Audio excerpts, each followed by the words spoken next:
All right. Mark's going to get into some of the particulars on duct systems, and then we're going to have a discussion on fans.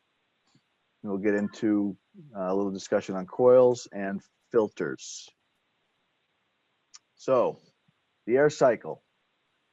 What is it? Well, basically, like I said, it's kind of the path that an air molecule might take through an air handling system out through a space and back. So we talked a little bit about in the fundamentals about what air systems or HVAC systems are designed to do. So typically air conditioning systems are designed to control one of several different parameters, one or more of several different parameters: air temperature,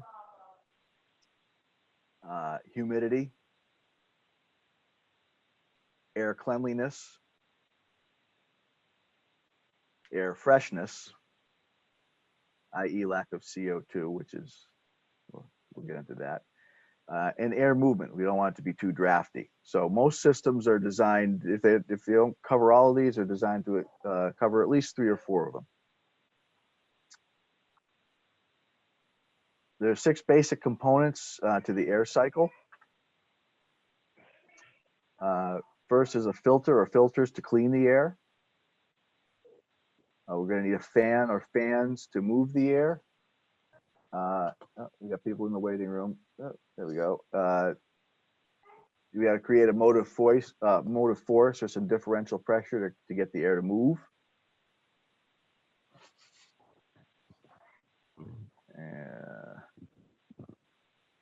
We're going to need something to cool the air and dehumidify it. And if we cool it and dehumidify it too much, we may have to heat it back up again. So we need something to heat the air. We'll need a means of getting that air from the air handling equipment out to the space. And we'll need something to actually distribute that air through the space evenly.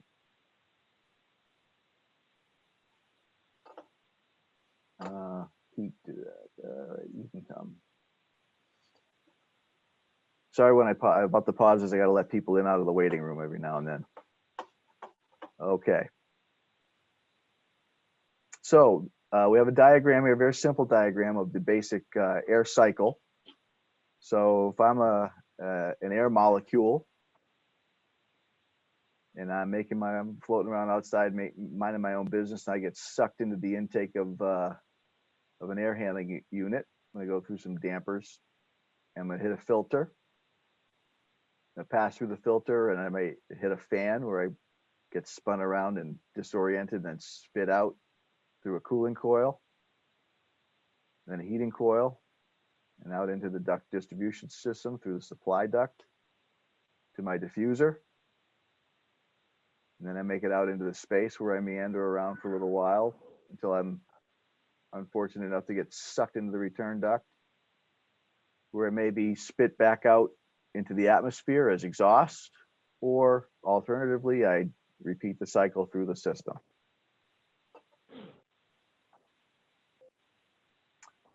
Mark, why don't you take the duct systems portion here?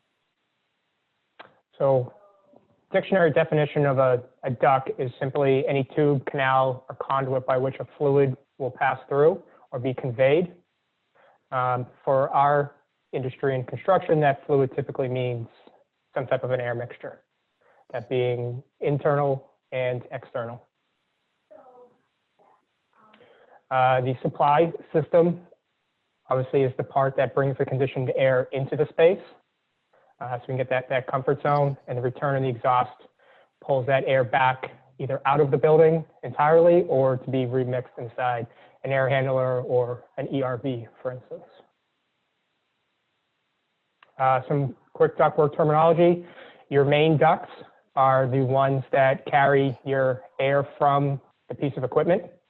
They're where all the air starts to get inside the building, whether that be directly off the unit or possibly inside some risers. Submains are the portion that come off of the risers. These will feed different areas of floors and bring that air to the specific side of the building. And then you start getting into your branch main ducts, which you start getting even smaller, which is where now you start to pick up some of your smaller equipment inside the space, whether it be terminal unit or a VAV. And then lastly, you'll have a single branch unit that will pick up one terminal unit. These also can be part of your low pressure side when you start to pick up the grills. Depth work is classified by both air velocity and pressure.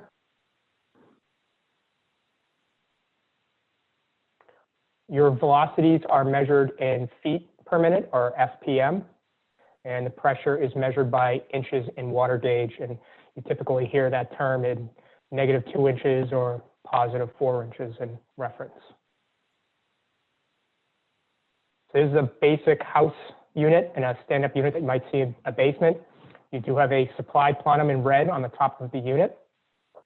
That supply plenum would be an example of your main duct, and the ducts going north and south or left and right would be examples of your branch mains. And then you have your single branch ducts heading over to a final termination or some type of an RGD. The blue side represents the return and mixing with some outside air that comes in. So you can kind of get that mix and not just have 100% of the air that's being circulated from inside the house. And as it passes through into the unit, that whitish section that's hatched would be an example of where your filter would be to clean that air before it made it into the home.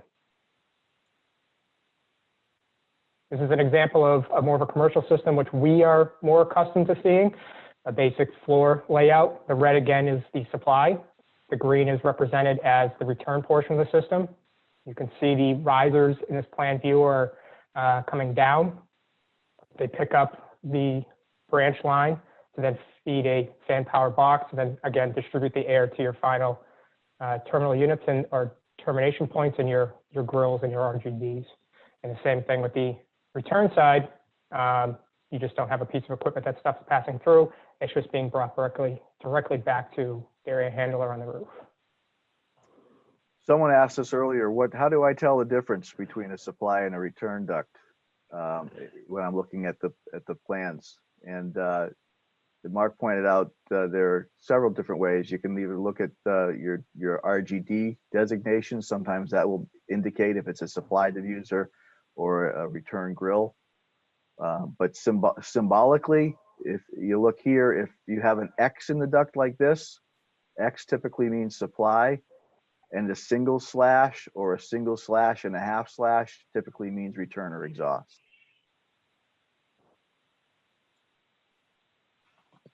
This is just a quick example of a well-coordinated and elaborate duct system. This is where we kind of make our bread and butter in the VDC department with 3D coordination and being able to show these layers of duct and other mechanicals inside of a 3D model that everybody can view and have a better understanding of how the project's going to get all put together. This is an unfortunate residential example of somebody just running duct everywhere to get it where it needs to go. Typically not something you want to see, or a very efficient and well-run system. If you see this, you have problems.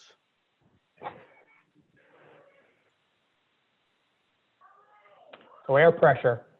Air pressures influence the performance of the fan and how the air is going to its final, its delivery, how it's going to get there and how well it's going to get there.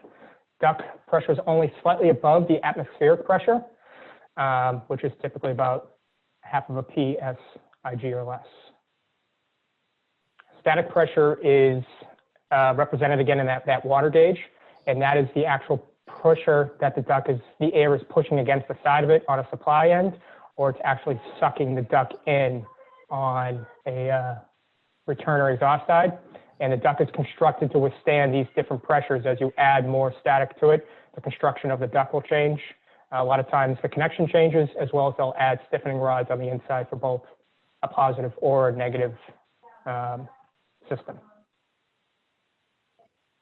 The velocity is just a matter of the actual air passing through the duct that you can, as example here in the picture, it's like putting your hand out the window doing 60 down the highway. It's just that pressure that you can feel with your hands. And at the end, it's kind of like that pressure you feel coming out of the grill when the system is putting the air into the space. So this kind of demonstrates the difference between the velocity and the static pressure. Static pressure plus velocity pressure adds up to the total pressure. Static pressure you measure with a tap on the side of the duct like this. Total pressure you measure with something called a pitot tube, with an open-ended tube facing right into the airflow. And you can see where, you know, when you put some pressure into this duct, you force air into this tube and you push water, which would ordinarily be sitting here in a perfect U. You force one leg down, the other leg up, and it kind of forms this J shape to it. And when you do the same thing with a pitot tube, the added velocity pressure pushes even harder. So you can see the difference. So here's your total pressure coming from this pitot tube.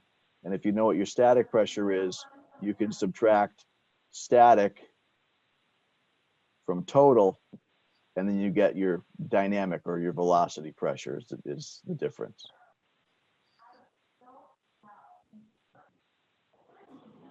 So airflow through the duct depends upon the difference of pressure between its inlets and outlets, and that is referred to as a differential pressure, or DP. When the air flows through the duct, the pressure is lost due to friction along the sides of the duct. Most cases, this is just the friction that is created from the metal that's used, but adding in internal liners and other things inside the duct also add to this friction loss. Sizes can play into how well the system can work with that also. Dynamic losses increase with higher velocities and abrupt changes in sizes and direction, and this is where it becomes important in fitting selection, in trying to use radius style fittings as opposed to anything that's got a hard mitered or square style. Because in these other alternative fittings that are not radius, they create a lot of turbulence, which again adds to your loss, and you have to make up that difference. And anytime you have turbulence, aside from loss of air, you also have an acoustical issue with that. It creates more noise, and as we all know, in certain office buildings, especially meeting rooms, you want to try to eliminate any kind of outside noise.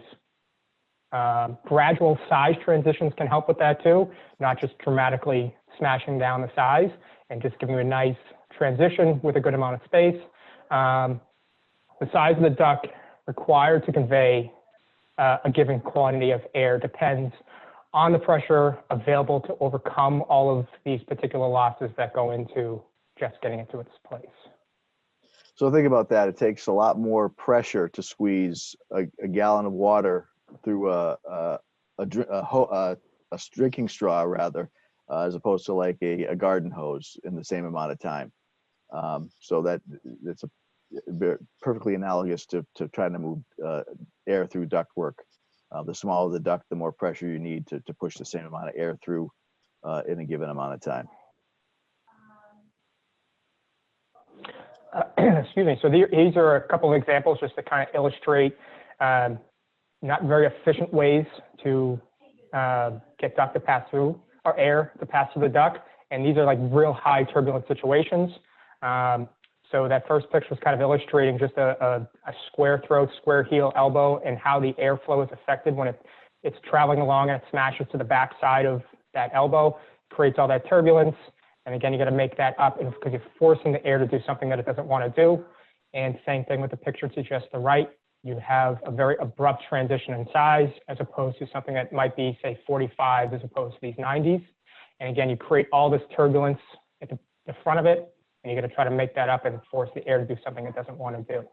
The bottom left are examples of a couple different styles of elbows. And the big thing to take away from this is what they're equivalent to and how well the air flows through. You can see as you change and get more efficient with your elbow, you are actually reducing the length of duct they equal to. So a very poor design square throat, square heel elbow is the equivalent of 39 feet of straight duct. The next one being a radius heel square throat is equivalent to 36 feet of straight duct. And as you get more efficient all the way down to a square throat, square heel with turning vanes, that's equivalent to just 4 feet. So you can see just by adding the vanes, it helps the air transition and direct to the way that it wants to go and keep the system running efficient, and it's less stress on the whole system. And then lastly, that last picture is the inside of a flex duct, or a lot of people in the field will see these used for the final connection between the duct to a RGD or a grill or diffuser. And this is an example of how much friction loss you can get inside those by all that texture. So typically you don't see these getting approved to be installed longer than 5 feet. I know most engineers would prefer these to be as short as they possibly can. One thing that when we were kind of going over this together, one thing that we noticed it was kind of counterintuitive is if you look at the difference between this fitting here, which is a square, this is the throat, the square throat, radius heel, versus a radius throat, square heel, you would think this would be the worst transition, right? Because you're still slamming into a corner. But really what happens is this, this area sets up as almost like a cushion of air, a little turbulence cushion, and there's less turbulence at this part of the fitting than there is with the square throat. So, you know, almost 3 times less friction with this fitting. Yet you'll never see this in the field. Nobody will do that. You'll see this all the time because everybody, tin knockers included, just think this instinctively, this is better. Come to find out it isn't. They're also cheaper to make. Yeah, that has a lot to do with it. So this graph kind of demonstrates the importance of fitting selection when you're trying to come off of a riser. A lot of times we'll have a riser coming down through a building and we'll have a tap coming off the side. More often than not, if it's a rated shaft, we're going to have a fire damper or fire smoke damper sitting right here. But what this is meant to illustrate is the difference when you have a well-designed fitting versus a poorly designed fitting. This black line indicates the straight tap, which is here. So you have the air moving down your shaft and then coming out in all three of these scenarios. In this scenario, we just have a straight tap, so the air is expected to do a hard 90-degree turn. Now, anything with momentum doesn't like to just stop and go 90 degrees. So you can imagine as you make this turn into this duct, you're going to have all kinds of turbulence just in this area here. With a 45-degree entry, that smooths out the transition a little bit. Still not a perfect radius, still got some hard corners to make, but you're only doing 45 degrees at a time. So you'll have less turbulence when you finally get into this part of the duct. A divided flow fitting, on the other hand, actually takes the air and guides it in the direction you want it to go. So it'll actually scoop, it's kind of almost like a scoop, scoops the air coming right down this shaft and directs it with turning vanes in the elbow into the branch duct. So you can see if I'm trying to move 2000 CFM, for example, let's say 2500, with the straight tap, I'm going to have a pressure drop of approximately 1 3/4 inches. With the 45-degree entry tap, my pressure drop for that fitting is down around 1/2 inch of static pressure. And with the divided flow fitting, I can actually get down to closer to 1/4 inch of static. So when you add that all up across a system with several different fittings, you can find yourself with 2-3 inches of static pressure that nobody really accounted for. And then you start to wonder why your fan can't move the air that it's expected to. So duct system classifications. So there's 2 major classifications. We kind of touched upon a bit, one of them being your velocity, which again is that air that you can feel.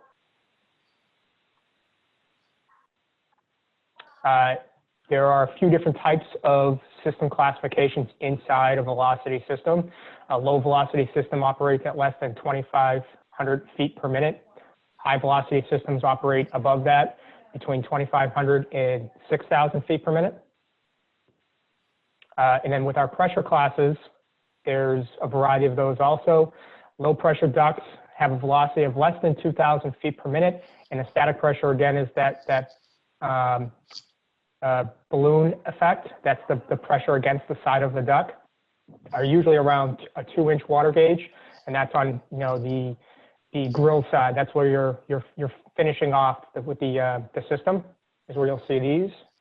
Medium pressure ducts have a velocity of around 2,000 feet per minute and are 2 inches, 2 to 6, between 2 and 6-inch water gauge.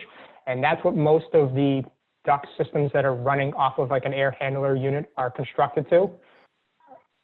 And then lastly, we get into a high pressure system. This is in the industrial sector, which we typically don't really get into, but those would be 6 inches to 10 inches of water gauge. So for our systems that we get involved with, like a lot of retail builders will go into, they'll have a medium pressure distribution system feeding a bunch of VAV boxes. And then we have to take and distribute the low pressure side out into the space. So, we're going to see both of the medium and the low pressure. The low pressure is your downstream of the VAV boxes. The medium pressure would be the upstream side. And then Mark, seal class. And then the last thing we'll get into is seal class for these systems. There's three major seal classes, A, B, and C. C being the least.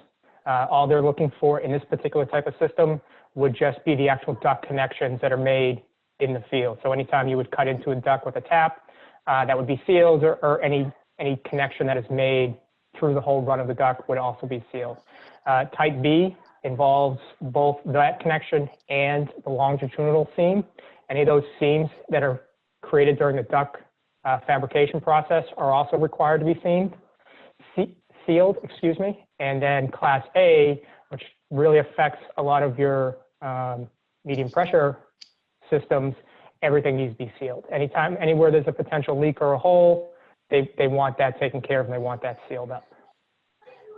And just to touch really briefly on the pressure and velocity classification, most of what we do are going to fall in this range where you see STD and STV. No, that does not mean what you think it means. STD is simply the standard for non-variable flow, so non-VAV ductwork.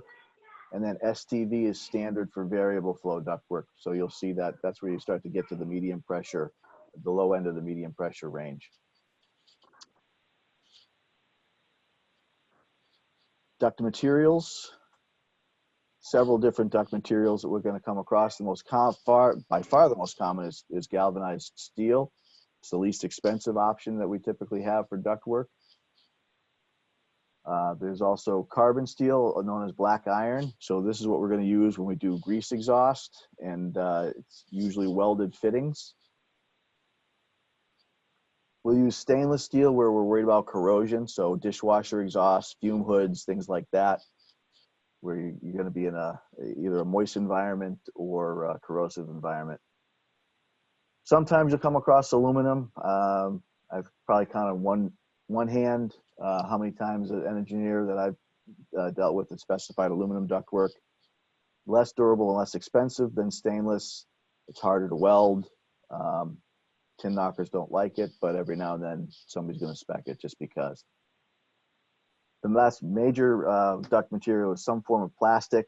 Usually you'll see these in labs.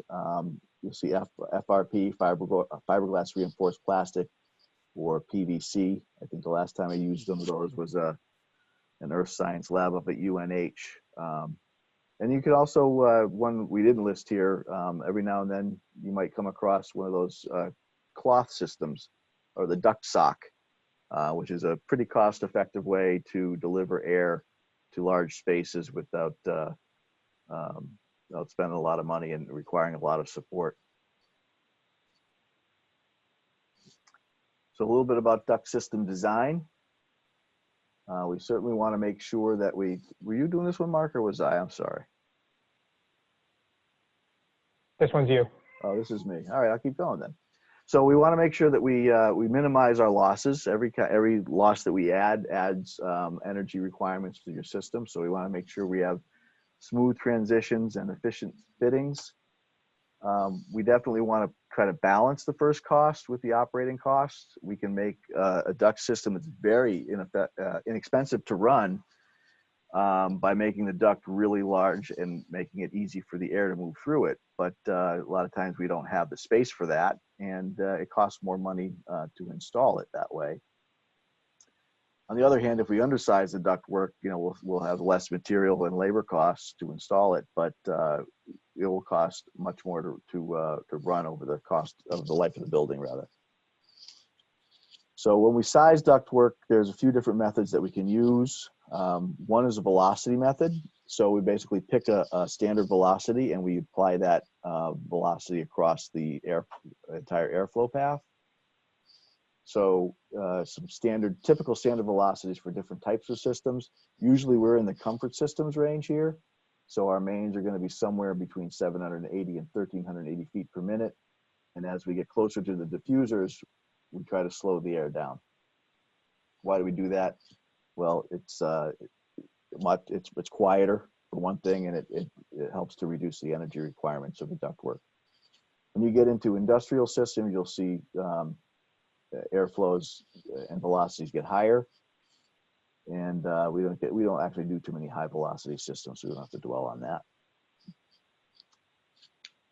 By far the most common method to size a duct is the equal friction method. So we keep the friction loss at a constant level. Usually it's 0.08 to 0.1 inches of water gauge per 100 feet of duct. So what this does is, by keeping the static pressure loss constant, you automatically start to reduce the velocity through the duct, and that helps with the noise. Third method is called static pressure recovery or static regain. It's a pretty complicated method, and because of its complication, most engineers don't use it.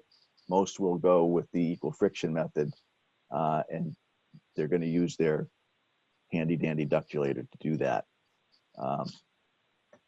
This is mine from when I used to do engineering. You can see it's getting it's a little dog-eared, got some coffee stains on it. But those are available. They also have the same kind of thing in a slide rather than a rotating. So it's basically just a cardboard, a layered thing. You slide the interior back and forth and line up your numbers to pick your duct sizes. All of this in the digital age has been put on the computer, so you can actually go any one of a number of sites and find a duct sizing calculator for free. Most of the information that engineers use to design ductwork and fan systems comes either from SMACNA, which is the sheet metal, what is it? There's a lot of words. The Sheet Metal and Air Conditioning Contractors National Association. So a lot of the information that we talked about today comes out of their HVAC duct construction standards. Also, the Air Movement and Control Association, they're focused primarily on fans and how to apply them, how not to apply them. So now we're going to kind of dive into terminal units, which is that transition between the medium pressure to your low pressure side. These typically come in the form of a VAV. So a typical VAV, the inlet side or the medium pressure side will involve a damper, and it's typically round. Inside the box, you are introducing, not always, but typically some type of a reheat coil or a cooling coil. And as the air leaves, that typically leaves in a rectangle or square method. The controls are constantly monitored as far as what the space needs. So each individual system will control a specific area of the building or individual rooms or rooms.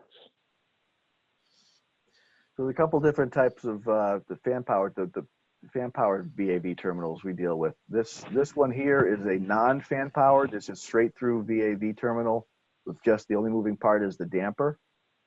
When you get to a fan powered box, you have the primary air damper and you also have a fan. And the intent of that fan is to pull in and reuse air from a ceiling plenum. Basically, it's an energy saver. So usually we're bringing in 55-degree air through a primary air damper, and we're going to, if we need cooling, we're going to bring in more of that 55-degree air. If we don't need cooling, we're going to bring it down to a minimum and bring in the minimum amount of air that we need to provide fresh air to the space. And the rest of the air is going to come from the ceiling plenum. So the difference between these two types of boxes, you have a parallel box and a series box, is the position of the fan with relation to the primary air damper. So in a parallel box like this one, the fan and the damper are basically parallel paths. So you either run through the fan or you run through the damper, and then the air is mixed inside the box and sent out to the space. With a series fan powered box, everything that comes through the primary air also goes through the fan. So the fan is the last thing before you leave the VAV box. It runs constantly, and what that allows for is basically allows you to run lower temperature primary air by keeping the air velocities up. It keeps the mixing at the diffusers happening properly, and it also, by having a continuous flow, it eliminates the ambient noise changes. A lot of times with the VAV system, you can actually tell when it's ramping up or ramping down just by the whistling coming from your diffuser, or air noises from the system. So by having a constantly running fan and just varying the amounts of air from the plenum or from the air handling system inside the box, you minimize that perception of up and down air movement. So the type of terminal unit that we come across are induction units. This happens to be probably the type we don't see too much anymore. This is the old console type of induction unit. The folks down at Wheaton College are probably pretty familiar with this. They pulled a whole bunch of those out of the science building. What happens there is you have primary air coming from an air handling system entering a plenum in each box, usually coming down a column enclosure or something like that. It comes into this plenum inside the unit and gets forced out through a series of nozzles. And what those nozzles do is it speeds up the air to the point where it creates a little bit of a negative pressure. And that negative pressure pulls room air into the box through a heating coil. And then it mixes with the primary air and comes out the top of the box.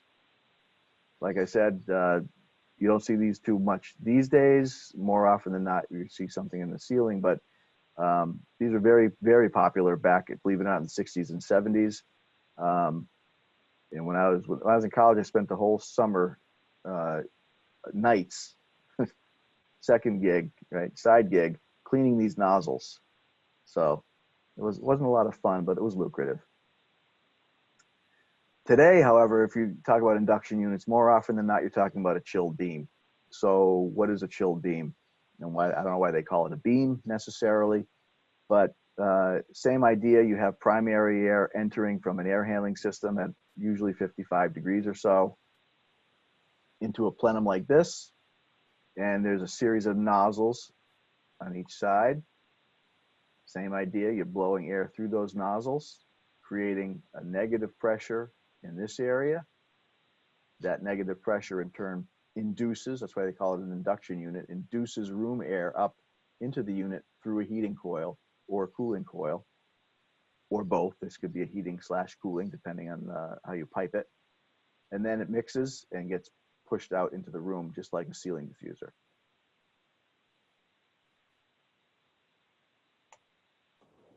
So here we get into terminal devices. Registers are just a way to get air into a space. They typically include a damper in the back side of them. Grills are pretty much the same thing as a register. There's just no additional guts behind them, no additional dampers, no way to refine the air coming through them any better. A lot of times you more so see these used on the exhaust or return sides. And then lastly, you have your diffusers. There's an architectural appeal to them, obviously, but there's many different ways to get your air into your space. But the big thing with these is they allow you to have more control of how the air is diffused into the area and gets mixed and conditions the space. Some of the ductwork accessories, there's a couple different types of dampers. First one is your basic balancing style of dampers. The first two on the left represent just a typical manual style single blade balancing damper. They are controlled and locked into place by hand. These you see more times above ATC ceilings and places where you can have easy access. The next one to our right, these are opposed blade dampers, or usually referred to as OBDs. The damper works by when you turn the handle, still manual. When you turn the handle, the dampers move in opposite directions. They are more efficient for the airflow. It doesn't create as much turbulence. They work. They work more so. You'll see them in medium pressure systems as opposed to low pressure systems or low velocity systems. It allows for, again, less turbulence. They're quieter. They don't create as much noise as the single blade damper. And then lastly, these come in a couple different forms. This one looks to be a mechanical style, but this would be a remote damper. And this would work, you would have a cable that would run from the damper, most likely over to the grill for easy access to it, so then you can remotely balance it out. There's also on the market a electronic version that works actually battery operated with a hand controller, and you just push a button, it'll open or close the damper to desired function. Control dampers are typically used in your medium pressure systems.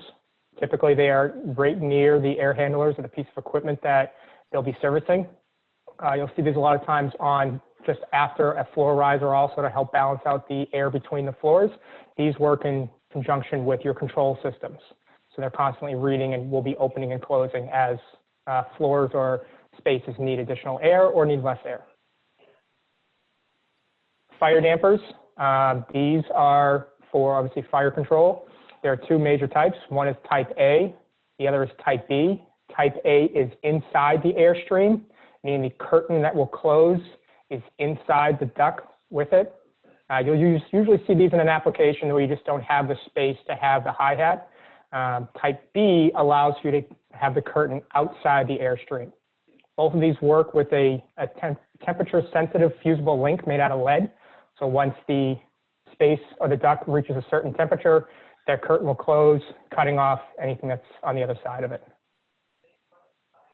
And lastly, you'll see is a fire smoke damper. These work, again, with a control system and will react to if the system thinks there's an issue that hasn't quite been reported yet, or it hasn't been a reason for the system to react on its own. It'll shut down and reduce any kind of smoke, as well as any kind of a fire concern that could be passing through the ducts, and isolate that particular area away from that issue. Any questions so far? I always forget to stop and ask for questions, but I'm trying to get better with that.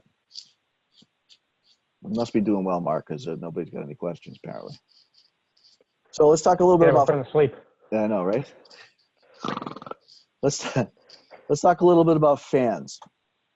So why do we have fans? Well, we need something to move the air, right? And how they do that, they overcome the friction and dynamic losses, set up basically a differential pressure in order to move the air through the system. The design of the fan depends on how much air you need to move and what kind of pressures you're dealing with.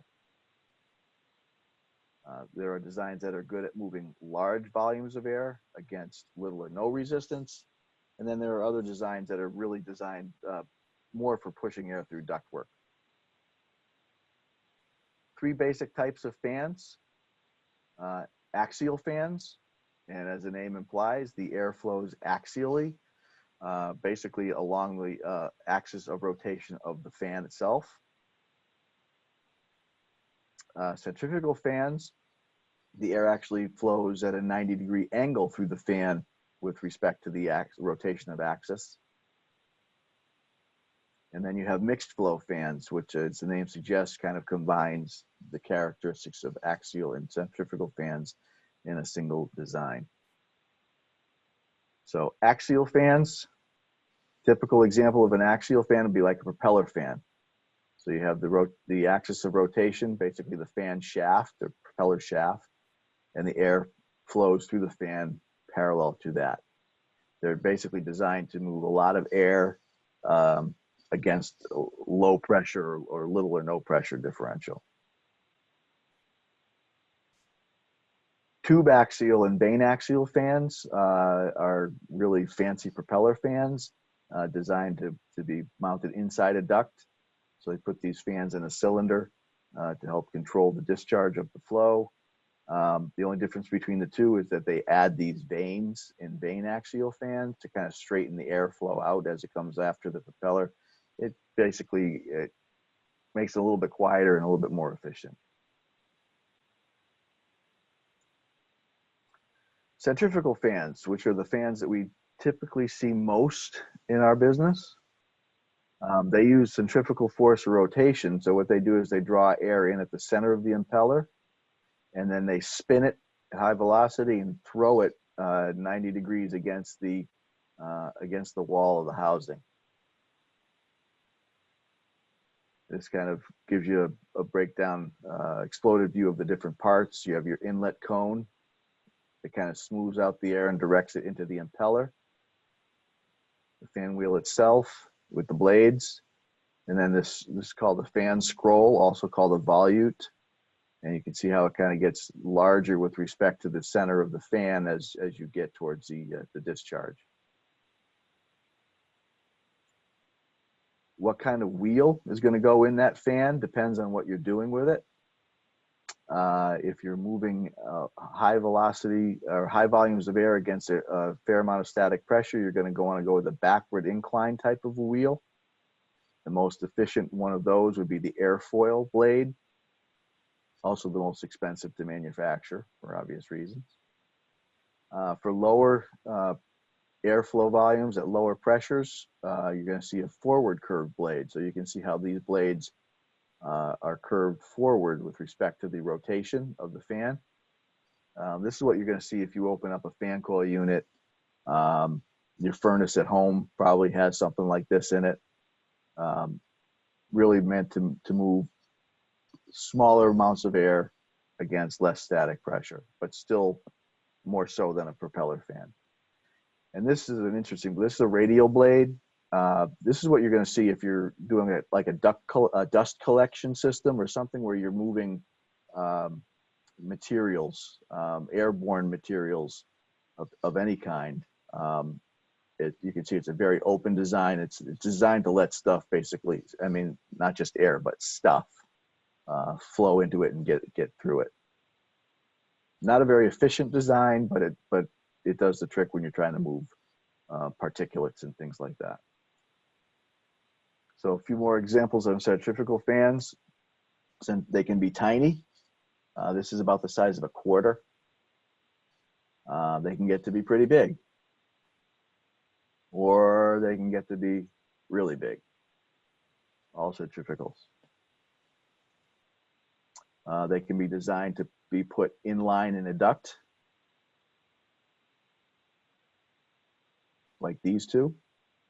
This is kind of this looks to more like a laundry booster fan or a small bathroom fan.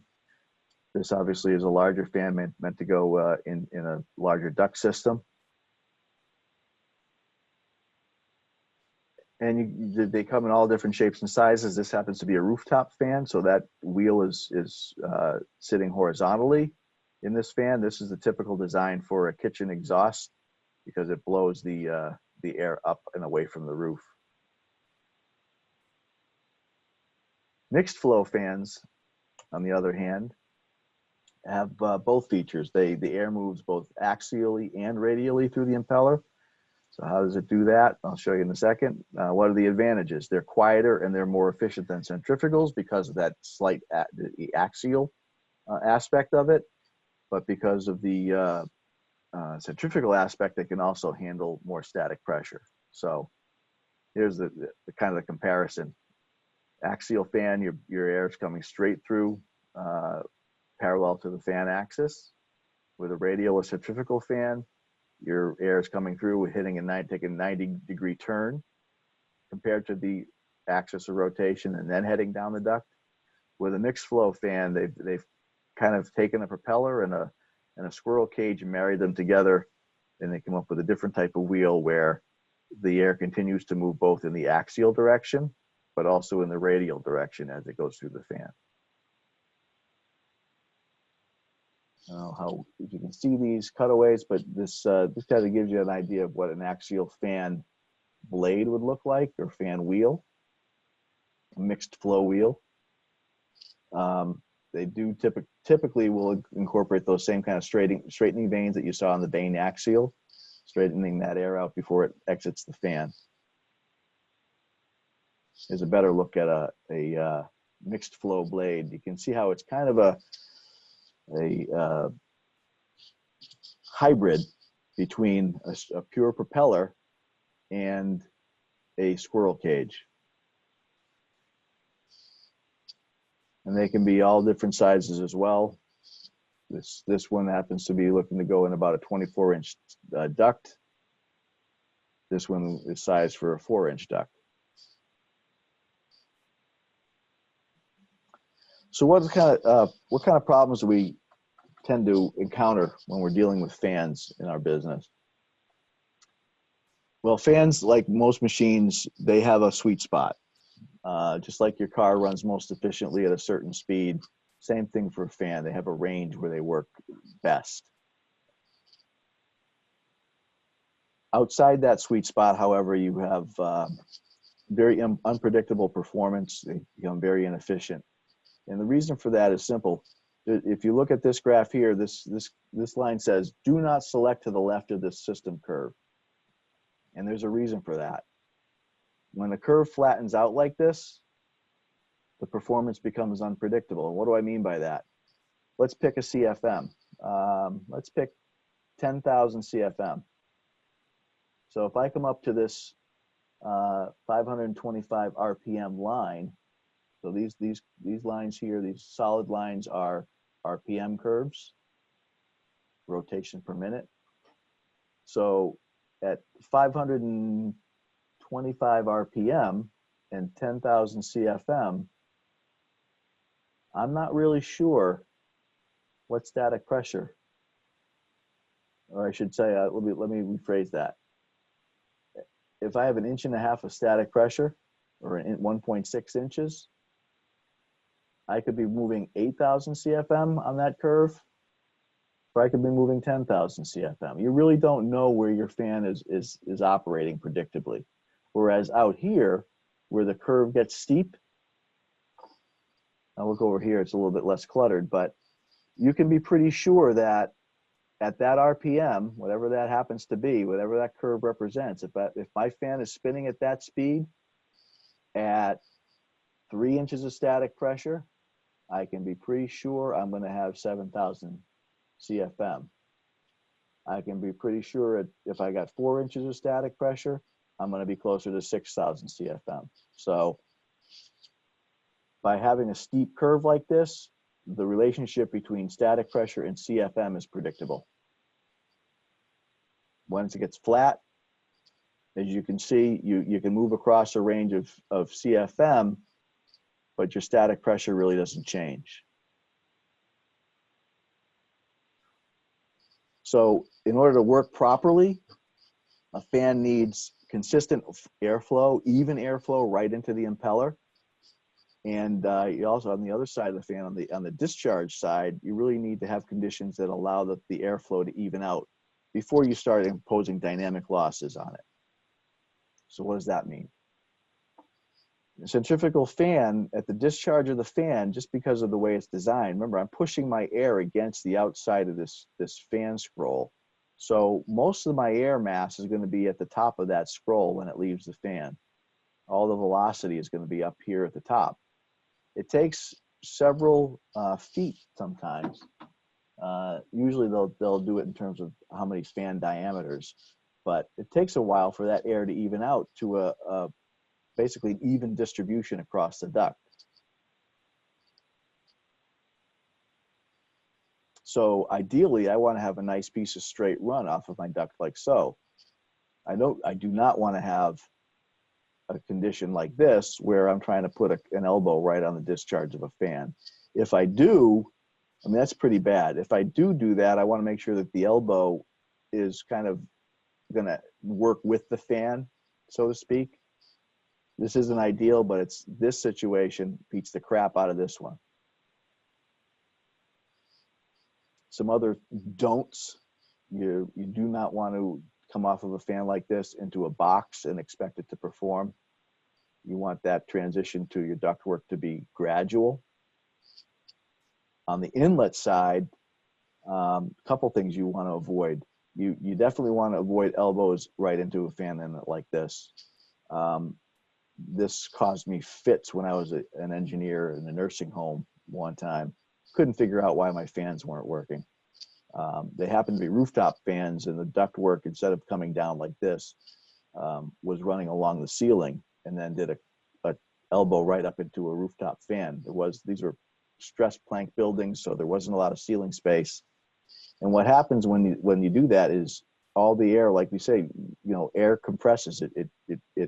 It will push against one side of the duct, and what was happening was overloading one side of the fan wheel. So I didn't have that even flow into the wheel, and there was just no way it could perform the way it was supposed to. Another thing you want to avoid is having situations like this where you start to impose a spin on the air before it gets to the fan. If the air already has a spin on it, the fan blades can't basically grab it as efficiently. All that stuff is you can find in the Air Movement and Control Association manual if anybody's interested. So this kind of is a better way to illustrate some of those concepts.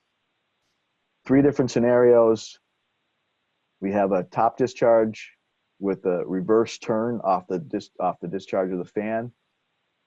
We have a top discharge with a forward turn off the discharge of a fan. So obviously this is bad. This is a little bit better, but still not great. This is what you want. A nice straight run off the discharge of a fan. And it tells you, this demonstrates perfectly. If I'm trying to move 2000 CFM through that unit, and if I do it the way the top picture indicates, it's going to take me over 3 inches of static pressure to push through that fitting, right? Whereas in the middle, it's going to take me just under 2 inches of static pressure.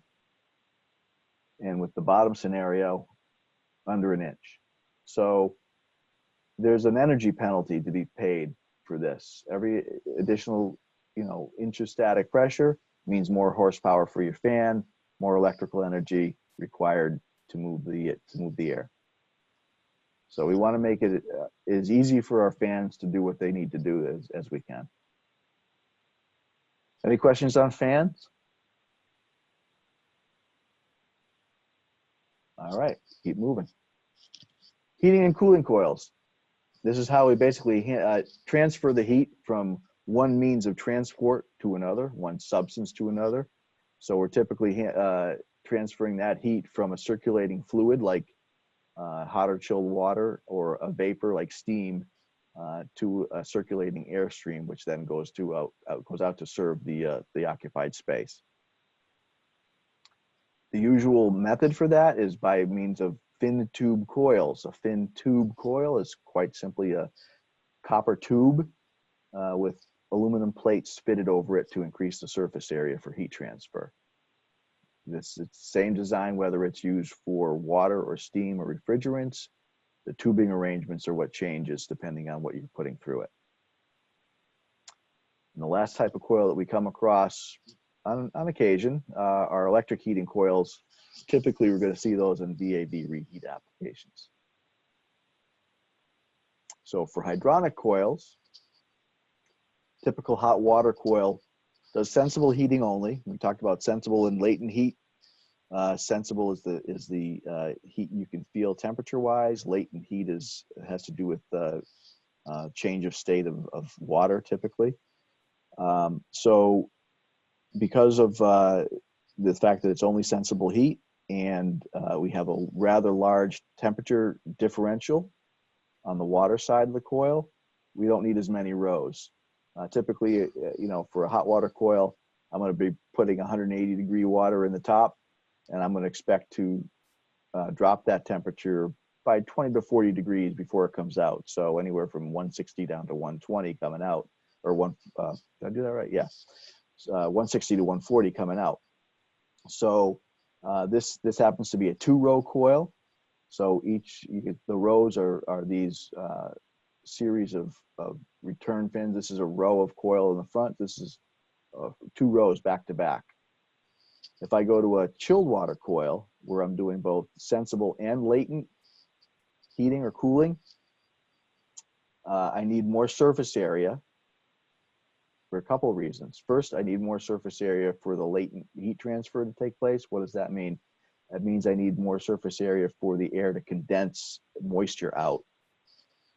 That moisture will condense on the fins and the tubes and basically drip down the face of the coil until it gets caught by a pan and taken away. The other reason I need more rows typically is chilled water only operates on a 10 to 12 degree temperature differential typically. So a chiller makes water at 45 degrees, sends it out to the system, and it comes back usually around 55 degrees. So obviously if I only have 10 to 12 degrees to work with in terms of temperature difference, as opposed to 20 to 40, I'm going to need more rows, more surface area to get that heat transfer to take place. Steam coils, similar to hot water coils in that they don't require that many rows. However, they both do sensible and latent heating. In the case of steam coil, the latent heat transfer takes place on the inside of the coil, where the steam is basically condensed into water.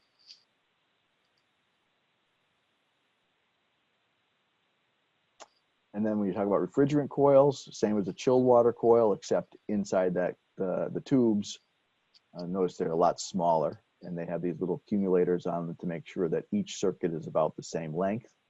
But they're running refrigerant in that tube that is basically going to flash from a liquid to a gas, and in the process absorb heat, both sensible and latent heat. And again, electric heating coils, sensible heating only.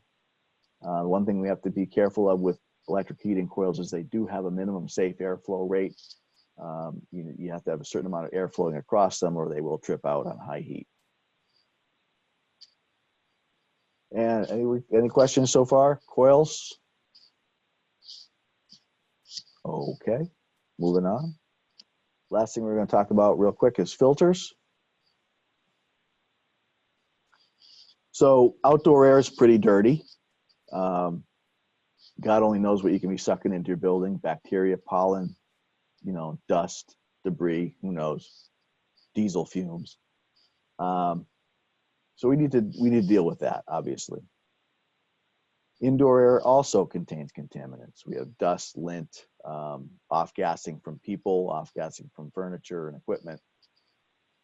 So how do we deal with that? Usually with filtration of some sort. Particulates can range in size from less than a micron to over 5,000. We have filters available that can get particles as down as 0.1 microns. You're up into the ULPA, or ultra low particulate admittance filters.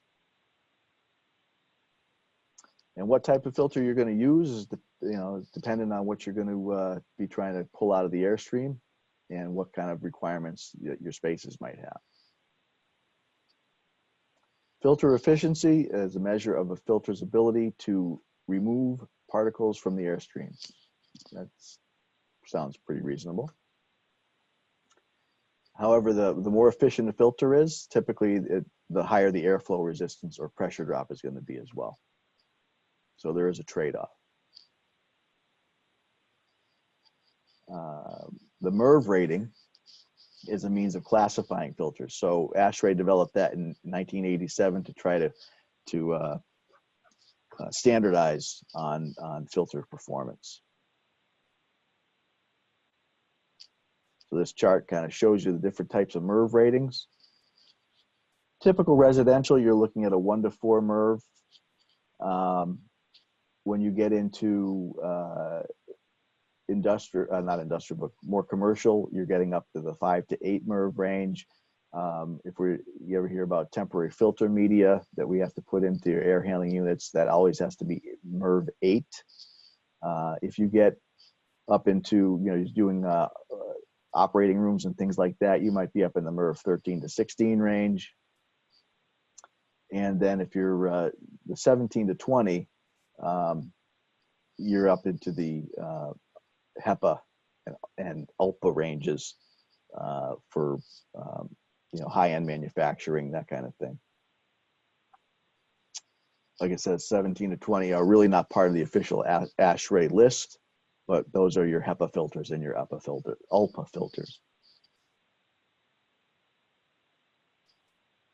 HEPA filters, what is a HEPA filter? High efficiency particulate arrestant. Say that 5 times fast. They are designed to remove 99.97% of particles that have a size of 0.3 microns. When you get into the ULPAs, you're 99.99% down to a 0.1 micron. Needless to say, these are very expensive filters, and you know, unless you're working maybe out someplace like BMS or one of those places, I don't know that you're really going to ever come across these in our business. And yeah, so there you go. I just got ahead of myself. But yeah, they are very expensive. We don't want to, people don't specify unless they have to.